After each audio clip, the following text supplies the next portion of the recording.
मार्च महिन्यापासून दर्यापूर शहरातील विविध भागांमध्ये सतत लाईन जाण्याची समस्या गंभीर बनली आहे। दररोज 3 ते 4 तास वीज पुरवठा खंडित राहतो। ही समस्या केवळ उन्हाळ्यापुरती मर्यादित न राहता आता पावसाळ्यातही कायम आहे। त्यामुळे दर्यापूरकर नागरिक प्रचंड त्रस्त झाले आहेत। रेल्वे गेट समोरील भाग, मुख्य बाजारपेठ तसेच रहिवासी वसाहतींमध्ये सातत्याने वीज पुरवठा बंद होतो। परिणामी विद्यार्थ्यांचे शिक्षण, छोट्या व्यावसायिकांचे कामं, घरगुती उपकरणे व सामान्य जीवन यावर मोठा परिणाम होत आहे। अनेक नागरिकांनी याबाबत MSCDCL, महाराष्ट्र राज्य विद्युत वितरण कंपनी कार्यालयात वेळोवेळी तक्रारी केल्या, मात्र उडवाउडवीची उत्तरे मिळत असल्याचा नागरिकांचा आरोप आहे। उन्हाळा गेला तरी त्रास संपला नाही। उन्हाळ्यात ज्या प्रकारे नागरिकांनी उच्च तापमानात लाईट नसल्याचा त्रास सहन केला, तोच त्रास आता पावसाळ्यातही सहन करावा लागत आहे।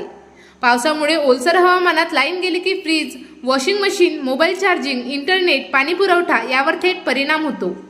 MSCDCL विभाग फक्त बघायची भूमिका घेत आहे। दर्यापूरकरांनी MSCDCL विभागाकडे समाधानकारक उत्तराची अनेकदा मागणी केली, परंतु लाईनवर काम सुरू आहे, तांत्रिक बिघाड आहे, तपासून सांगतो अशा साच्यातल्या उडवाउडवीच्या उत्तरांमुळे नागरिकांचा संयम संपत चालला आहे। लोकप्रतिनिधींनी लक्ष द्यावे, अन्यथा आंदोलनाचा इशारा। शहरातील विविध भागातील नागरिकांनी प्रशासनाकडे तातडीने लक्ष देण्याची मागणी केली आहे। आम्हाला लाईट हवी, कारण आम्ही बिल वेळेवर भरतो, असा स्पष्ट संदेश नागरिकांनी दिला आहे। जर लवकरात लवकर ही समस्या सोडवली नाही तर नागरिकांनी MSCDCL कार्यालयासमोर आंदोलन करण्याचा इशारा दिला आहे।